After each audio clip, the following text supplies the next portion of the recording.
This executive order helps keep firearms out of dangerous hands. As I continue to call on Congress to require background checks for all firearm sales.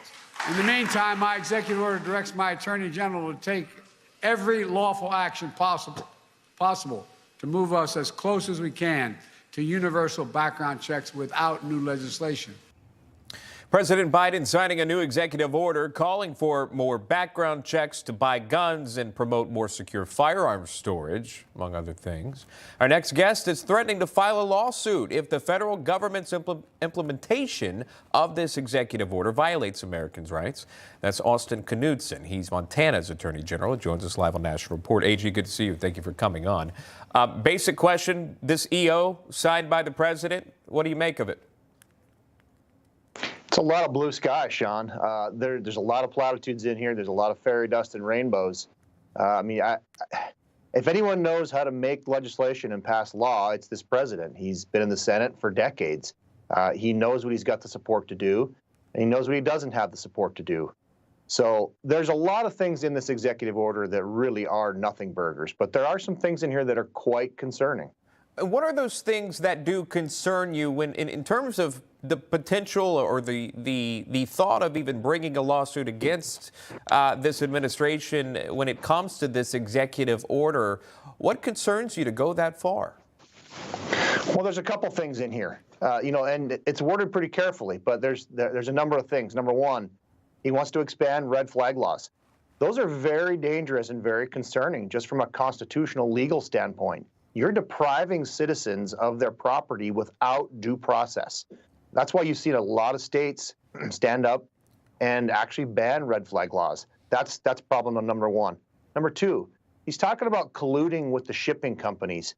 We've already seen some of that with FedEx and with UPS cracking down on firearms sales and firearms retailers.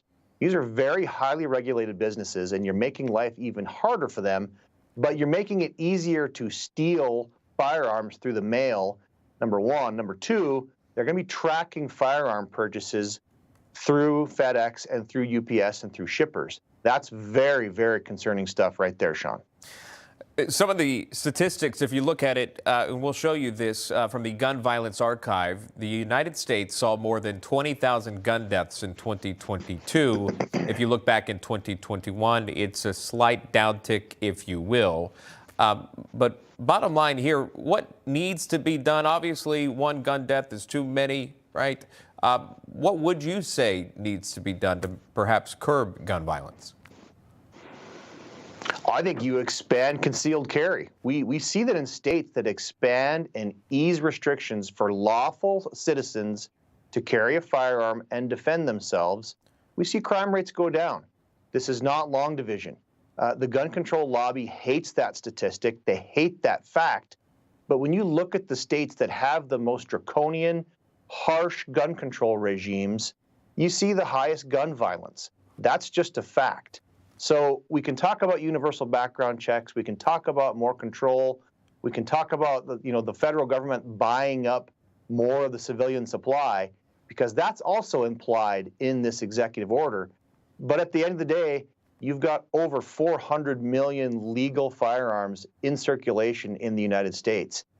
This executive order is largely blue sky. Let's talk TikTok if we can. Just this morning, the UK breaking news, according to Reuters reporting and others, that the UK is banning TikTok on all government devices.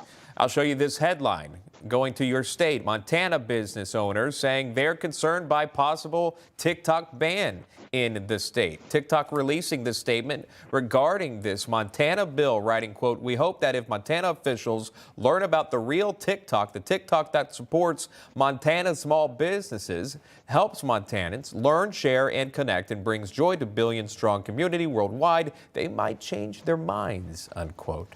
Do you have a response to that in terms of banning TikTok?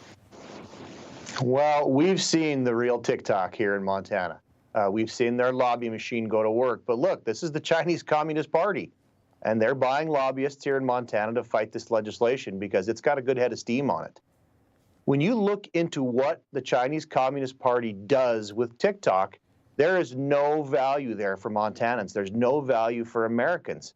I can appreciate you like to watch funny videos, but there are other venues to do that. The Chinese Communist Party is collecting your personal data.